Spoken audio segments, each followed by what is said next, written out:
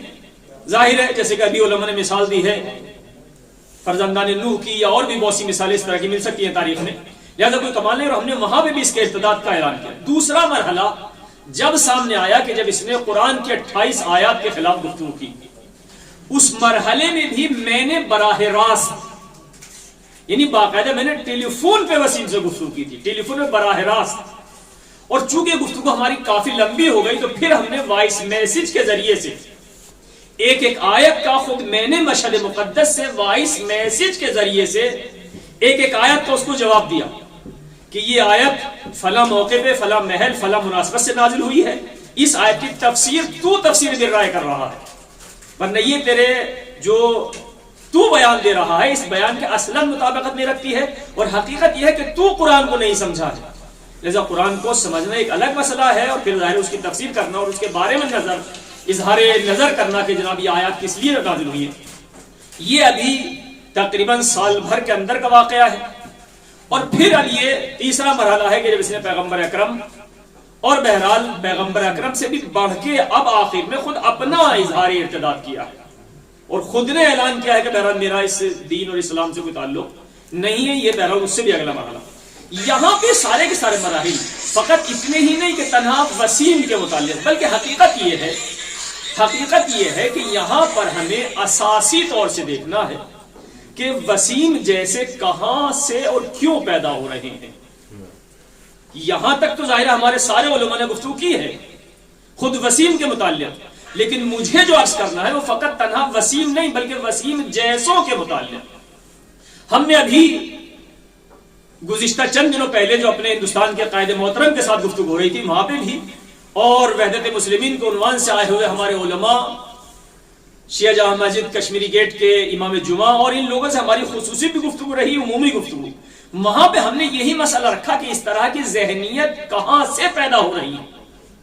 اس میں 2 زاویے ہیں, چونکہ ہماری آواز بہرحال دور دور تک پہنچ رہی ہے, لہذا 2 زاویے. ایک زاویہ تو ہے یہ کہ ہمارے یہاں دین سے کتنی رغبت ہے اور دینداری کتنی رہ گئی ہے. ہم نے گزشتہ جلسے میں عرض کیا تھا, قائد ملت موجود تھے کہ ہندوستان میں 8 کروڑ شیعہ ہیں لیکن 2000 بمشکل علماء ہیں. ایران میں 6 کروڑ شیعہ ہے, 2 لاکھ علماء ہیں. 2 لاکھ اور 2000 بہت فرق ہوتا. ایران میں 6 کروڑ شیعوں میں 2 لاکھ علماء ہیں. ہندوستان میں 8 کروڑ میں صرف 2000 ہیں. یہاں 2000 علماء نہیں, یہاں 2000 مجتہد ہیں. ایران میں مجتہد جو باقاعدہ آپ کے سامنے بیان کرنے کی ضرورت نہیں, بات مسلم 2000. ہمارے یہاں 2000 علماء ہیں. ان 2000 علماء کی بھی کیا صورتحال ہے وہ ظاہر ہم خود بہتر جانتے ہیں کہ کتنے سطح پہ یعنی کتنے مجتہد ہیں 2000 میں, یعنی یہ کہیے, ورنہ باقی خطبہ ذاتی. ہمارے یہاں جو اساسی مشکل ہے ہندوستان کے اندر, وہ اساسی مشکل یہ ہے کہ ہماری قوم, دیکھیے وسیم بھی اسی قوم سے پیدا ہوا ہے, اسی قوم میں پلا بڑھا ہے, اسی قوم میں جوان ہونے کا منزل پہ پہنچا ہے. ہو سکتا ہے کل وسیم جیسے اور بھی نکل آئیں, لہذا یہ اصل جو اس میں ضعف ہے وہ ضعف یہ ہے کہ ہماری قوم علم دین سے دور ہو چکی ہے. یعنی ہمیں اس چیز کو دیکھنا ہے کہ یہ کہاں سے پیدا ہو رہے ہیں، یہ جرثومے، یہ جراثیم، یہ مرض کہاں سے پیدا ہو رہا ہے. ایران میں 6 کروڑ شیعوں میں 2 لاکھ عالم ہیں. جب 2 لاکھ عالم ہیں تو آپ کو یہاں کا ہر گلی کوچہ آپ کو دیندار نظر آئے گا، دینی جلسے نظر آئیں گے. پروگرام کیوں؟ اس لیے کہ ظاہر ہے ہر گلی کوچوں میں عالم ہے. ہمارے یہاں 8 کروڑ میں، یعنی آپ سے زیادہ عالم ایران کے علاوہ دنیا کے متعدد ملکوں میں ہیں جن کا نام لینا بھی مناسب نہیں ہے. بہرحال چونکہ ہماری گفتگو سیاسی نہیں ہے جو ہم دوسری طرف جائیں، ورنہ حقیقت یہ ہے کہ ہمارے ہندوستان میں سب سے بڑی اساسی مشکل ہے یہ کہ ہماری قوم علم دین سے دور ہو چکی ہے. ہم نے یہاں تک عرض کیا تھا پچھلی گفتگو میں کہ حالت یہ کہ 2000 عالم ہیں، عالم اگر ہیں، لیکن یہی عالم محرم اور رمضان کے موقع پر دیکھتے ہیں کہ موجود رہ گئے ہیں، جگہ نہیں ملی. کیوں؟ اس لیے کہ عالم کی جگہ پر اب یہ منبر ہمارے یہاں ڈاکٹروں کو، انجینئروں کو اور ایسے لوگوں کو دیا جانے لگا ہے. ان کے باقاعدہ ہائی فائی ریٹ ہو رہے ہیں، باقاعدہ شورا ممبر پہ آ رہے ہیں، ڈاکٹر آ رہے ہیں، انجینئر آ رہے ہیں، علماء گھر میں بیٹھے ہیں. تو اب ہمارے یہاں سب سے بنیادی مشکل ہماری قوم کی وہ ہے علم سے دوری، علم دین سے دوری. دوسری مشکل خود علم سے دوری، یعنی ہمارے یہاں اساسی مشکل علم دین سے دوری ہے. دوسری مشکل یہ کہ ہمارے یہاں خود علم سے دوری ہے. آج اگر آپ سروے کریں ہندوستان کے 8 کروڑ شیعہ میں کتنے آپ کے یہاں جج ہیں، شیعہ جج کتنے ہیں پورے انڈیا کی تاریخ میں اس وقت، شیعہ ڈاکٹر کتنے ہیں اچھی لیول کے، MBBS MD اس طرح، شیعہ MP کتنے ہیں، شیعہ MLA کتنے ہیں، شیعہ سیاسی لیڈر ہیں وہ کتنے ہیں، شیعہ علمی شخصیتیں ہیں وہ کتنی ہیں، شیعہ پروفیسر ہیں وہ کتنے ہیں، شیعہ یونیورسٹی میں کتنے آپ کے پروفیسر اور باقاعدہ ڈاکٹرز ہیں جو تدریس کر رہے ہوں. کیوں؟ یعنی یہ ساری خرابیاں فقط ایک تنہا وسیم کے اندر تلاش نہ کی جائیں، بلکہ ساری خرابیوں کی جڑ تلاش کی جائے کہ وسیم جیسے پیدا کہاں سے ہو رہے ہیں. وسیم جیسے ہو سکتا ہے آج یہ وسیم پیدا ہوا، کل کو وسیم جیسے نہ معلوم کتنے پیدا ہوں. لہذا ہمیں تنہا وسیم کا ارتداد کرنے کے بعد اپنے آپ کا دامن جھاڑ کے بیٹھ جانا کہ ہم نے حق ادا کر دیا ہے کافی نہیں ہے. ہمیں باقاعدہ اس کمزوری کو دیکھنا ہے کہ ہمارے معاشرے میں کمزوری آ کہاں سے رہی ہے، ہمارے معاشرے میں یہ مشکل پیدا کہاں سے ہو رہی ہے. ہو سکتا ہے کل کو وسیم جیسے نہ معلوم کتنے نکل آئیں. اس لیے کہ ایک طرف تو یہ مشکل ہے جو ہم نے عرض کی کہ ہماری قوم علم دین سے دور ہو چکی ہے، علم دین کے علاوہ ہماری قوم اصلاً علم سے دور ہو چکی ہے. جو ہم نے عرض کیا کہ کتنے ڈاکٹر ہیں، کتنے جج ہیں، کتنے وکیل ہیں، کتنے پروفیسر ہیں، کتنے انجینئر، کتنے لوگ ہیں ہمارے پاس شیعہ، جبکہ 8 کروڑ کی آبادی کم نہیں ہوتی ہے.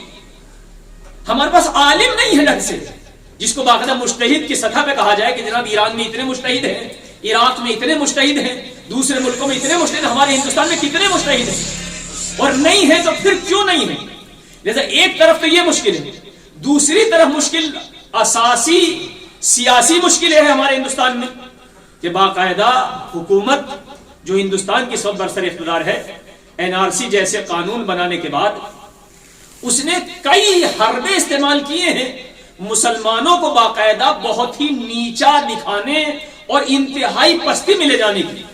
اور باقاعدہ وہ پورے ہنگامے جو باقاعدہ برما میں، میانمار میں مسلمانوں کے خلاف ہوئے اور ان کو باقاعدہ خلیج بنگال میں ڈالا گیا، ہندوستان کے مسلمانوں کو بھی ظاہر ضروری ہے کہ ظاہری خلیج میں ڈالا جائے، بلکہ فکری خلیج میں ڈالنا ہے، اقتصادی خلیج میں ڈالنا ہے، علمی خلیج میں ڈالنا ہے. اس حالات پہ، اس منزل پہ ہمیں لے جایا جا رہا ہے. تو اس ماحول میں باقاعدہ جو ہمارے خلاف پروپیگنڈا ہو رہا ہے اس کے لیے فقط اتنے سے جلسے کر لینا کہ وسیم مرتد ہے اور بس، یہ ظاہر ہے کبھی بھی علاج نہیں ہو سکتا ہے. چونکہ تنہا ایک وسیم کے ارتداد کا فتویٰ دے دینا اور فتویٰ دینے کے بعد شاید ان کے مقصد کو حل کرنا ہے، بلکہ ہمیں ایسے جلسوں سے فقط اور فقط یہ جلسے ارتداد کے نہیں بلکہ ہمیں اساسی فکری بنیادی جلسوں کی ضرورت ہے کہ ہم یہ دیکھیں کہ ہماری قوم میں اس طرح کے بچے کیوں پیدا ہو رہے ہیں، ہمارے یہاں دین سے دوری کیوں ہے، ہمارے یہاں علم سے دوری کیوں ہے، ہمارے علماء کی ضرورت یہ ہے کہ باقاعدہ اس طرح کے جلسوں پہ فقط ایک ارتداد پہ اکتفا نہ کی جائے، بلکہ ہمیں اساسی اور بنیادی فکر کی ضرورت ہے کہ جس میں ہم باقاعدہ سوچیں اور سوچنے کے بعد کوئی راہ حل نکالیں کہ آنے والی ہماری نسل نئے کہ وسیم جیسا پیدا نہ ہو، بلکہ کسی کی جرأت نہ ہو کہ اپنے آپ کو باقاعدہ اس طرح سے پیش کر سکے جیسے وسیم نے پیش کیا. ورنہ ظاہر دشمن ہمارے وسیم ہو سکتا ہے اس کا اپنا ذاتی عقیدہ نہ ہو، اگرچہ میں اس کی دفاع نہیں کر رہا ہوں، چونکہ کبھی کبھی انسان یا پیسے کے لالچ میں آ جاتا ہے یا کبھی کبھی سیاسی دباؤ میں آ جاتا ہے. چونکہ ہندوستان کی جو اس پر سیاسی صورتحال ہے، تمام کے تمام سیاسی حالات آپ کے سامنے، ایسی صورتحال میں ظاہر وسیم ممکن ہے سیاسی دباؤ میں آنے کے بعد اس نے بیانات دیے ہوں، یہ بھی ایک احتمال ہے. اس کے علاوہ کہ جو علماء نے بیان کیا کہ وہ ذاتی فطرتاً خبیث ہے، نجس ہے، مرتد ہے، وہ اپنی جگہ پر، لیکن دوسرے رخ سے اگر دیکھا جائے تو ممکن ہے سیاسی دباؤ میں ہو، ممکن ہے مالی دباؤ میں ہو. لہذا ہمیں اپنی قوم کو ان تمام دباؤ سے نکالنا ہے تاکہ آئندہ کوئی وسیم جیسا پیدا نہ ہو. تنہا وسیم کے مرتد ہونے سے اور اس کے ارتداد کا اعلان کرنا کافی نہیں ہے، ضرورت ہے کہ ایسا ماحول پیدا کیا جائے. لہذا اس ماحول پیدا کرنے کے لیے، اس زمینہ فراہم کرنے کے لیے خود ہمارے پاس باقاعدہ پروجیکٹ ہیں، پروگرام ہیں کہ جس پہ اگر علماء بیٹھ کے گفتگو کریں تو باقاعدہ اس طرح آنے والی اپنی نسلوں کو نجات دلائی جا سکتی ہے اس عالم میں. اس لیے کہ ظاہر ہندوستان میں خصوصاً جیسے ہمارا سوشل میڈیا آزاد ہے، ہمارا ایک شیعہ بچہ اس وقت ہندوستان کے کالج سے لے کے یونیورسٹی تک، پہلی بات تو یہ کہ سینکڑوں میں کتنے ہیں، یعنی کئی سو بچوں میں ایک بچہ جا کے شیعہ نظر آتا ہے. آپ جا کے دہرادون یونیورسٹی جیسے میں دیکھ لیجیے. اب یہ ایک بچہ اکیلا جو وہاں پڑھ رہا ہے، یقیناً اس کے کھانے بھی نجس ہیں، چونکہ اکثریت کھانا وہ دوسری قومیں بنا رہی ہیں، کھلا رہی ہیں، اور اس میں نہ معلوم کیا کیا. اب یہ بچہ اگر انجینئر اور ڈاکٹر پڑھ کے بھی آیا ہے تو یقیناً شیعہ کلچر سے بہت دور ہو چکا ہے، چونکہ جس کو بچپن سے نجس کھلایا جا رہا ہے. لہذا اس کے لیے ہمارے پاس باقاعدہ پروجیکٹ کیا ہماری قوم کو آئندہ اپنے آپ کو بچانے کے لیے ہندوستان جیسے ماحول میں ایران یا ایسے ماحول کی ضرورت ہی نہیں ہے. ہمیں اپنے ہندوستان، حتیٰ ہندوستان کے علاوہ باقی اسلامی ممالک جن کا نام نہیں لینا چاہتا ہوں، ان کا بھی قیاس کرنا بیکار ہے، چونکہ کم سے کم وہ اسلامی ممالک ہیں چاہے جیسے بھی ہیں. ہمیں ہندوستان جیسے کلچر میں اپنے شیعوں کو شیعت پہ باقی رکھنے کے لیے، اسی محبت اہل بیت پہ باقی رکھنے کے لیے جو سب علماء متفق ہیں کہ سب سے مین چیز حلال غذا ہوتی ہے، لہذا ان چیزوں کو فراہم کرنے کے لیے بہت شدید ضرورت ہے. ورنہ آنے والا وقت یہ ہوگا کہ وسیم جیسے نہ صحیح، یعنی ممکن ہے کسی کی زبان میں اتنی طاقت نہ ہو کہ اعلان کرے، لیکن اندرونی طور سے آپ کے سینکڑوں، ہزاروں، شاید لاکھوں میں جوان کمیونسٹ نظر آئیں گے. ضروری نہیں ہے کہ وسیم جیسا اعلان کرے کہ جو وسیم نے اعلان کیا ہے، لیکن آپ عملاً دیکھیں گے، کردار دیکھیں گے، اندر سے دیکھیں گے تو شاید سینکڑوں جوان اس طرح گمراہ یا تو پیسے کے لالچ میں یا ادھر دوسرے مخالفین کے زور اور زبردستی کی وجہ سے یا ہمارا اسلامی کلچر نہ ملنے کی وجہ سے. لہذا ان تمام چیزوں کو سامنے رکھتے ہوئے ضرورت اس بات کی ہے کہ اس سے پہلے کہ اگلی نسلیں فقط ہمارا شیعہ نام رہ جائے کہ ہاں جناب یہ 8 کروڑ شیعہ ہیں، لیکن شیعت کہتے کس کو ہیں ہمارے بچوں کو پتہ بھی نہ ہو. دیکھیں اس میں کوئی شک نہیں ہے، میں آخری جملہ کہہ رہا ہوں، اس میں کوئی شک نہیں ہے کہ اس مذہب شیعہ کا محافظ زندہ ہے، لیکن اس نے شیعت کی حفاظت کی ذمہ داری نہیں لی ہے، ہندوستان کے شیعوں کی حفاظت کی ذمہ داری نہیں لی ہے. شیعت باقی رہے گی اس میں کوئی شک نہیں ہے. بنی امیہ نے مٹانا چاہا، بنی عباس نے مٹانا چاہا، مغلوں نے مٹانا، سب نے مٹانا چاہا، آج داعش ہے، طالبان ہے، مختلف مٹانے کی کوشش کر رہے ہیں، مٹانے کی کوشش کر رہے ہیں، لیکن یہ شیعت مٹے گی نہیں چونکہ محافظ زندہ ہے. لیکن اس کا مطلب یہ نہیں ہے کہ جناب فلاں شہر کی شیعت نہیں مٹے گی، چونکہ اس شیعت کو بچانے والا ہے، فلاں شہر کے شیعوں کو بچانے والا نہیں ہے. وہاں خود شیعوں کو کھڑا ہونا ہے اور اپنے دفاع میں، اپنے وجود کے دفاع میں، اپنے مذہب کے دفاع میں، اپنی نسلوں کو بچانے کے لیے. لہذا شیعہ مذہب مٹنے والا تو نہیں ہے چونکہ اس کا محافظ موجود ہے، لیکن ہاں ہم اپنی نسلوں کو بچانے کے لیے، ہم اپنی شیعت کو بچانے کے لیے، اپنی قوم کو بچانے کے لیے ضرورت ہے کہ ہم باقاعدہ علماء ہندوستان اس موضوع پر بیٹھیں، بیٹھنے کے بعد گفتگو کریں، کسی نتیجہ نکالیں، اپنی قوم کو دین کی طرف رغبت دیں، اپنی قوم کی اقتصادی مشکلات کو حل کریں، اپنی قوم کے کلچرل اور ثقافت کو حل کرنے کی کوشش کریں. اپنی قوم کی مشکلات، نہ کہ فقط یہ کہ جناب میں آیا ہوں اور وسیم کی ارتداد کے لیے تقریر کر دی اور چلا گیا، یا میں آیا ہوں میں نے اپنے اشرے اور اپنی بات کی چلا گیا، نہیں، بلکہ ضرورت یہ ہے علماء کو بیٹھنے کے بعد پوری قوم کو یکجہتی کے ساتھ ایک پلیٹ فارم پر لایا جائے، اور لانے کے بعد اس عصر حاضر میں کہ جہاں سوشل میڈیا گمراہ کرنے کے لیے بہت سے راستے موجود ہیں، ہمیں ہدایت کے لیے بہت ہی محدود راستے ہیں، ان راستوں کو باقاعدہ انتخاب کیا جائے، اور اس امید کے ساتھ کہ انشاءاللہ وہ ہمارا آخری ولی عصر رہبر اور جو ہمارا ولی و وارث ہے یعنی امام زمان اجل اللہ تعالیٰ فرج شریف ہم پر حاضر و ناظر ہیں.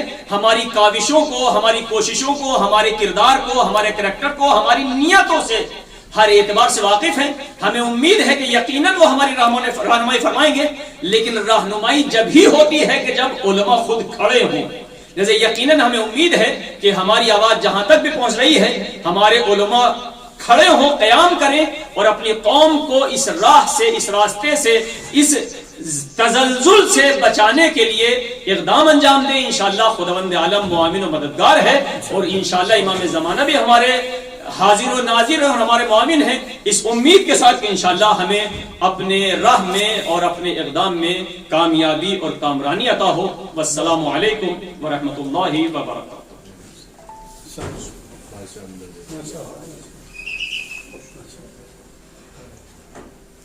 بہرحال آپ سبھی تمام حضرات، علماء، خطبہ، شعراء اور اس وقت بہرحال یہاں سے موجود ہیں، آپ سبھی کے شکر گزار ہیں کہ آپ سب نے بہرحال اس سردی میں جو اس وقت یہاں پر کافی سردی واقع ہو رہی ہے، آپ لوگوں نے زحمت کی ہے، اور دعا ہے پروردگار سے، اہل بیت اطہار سے، معبود تجھے واسطہ ہے تیرے اہل بیت کا، تجھے واسطہ دیتے ہیں پنجتن پاک کا، یہ پالنے والے ہم سب کو مل جل کے رہنے کی توفیق عنایت کر دیں.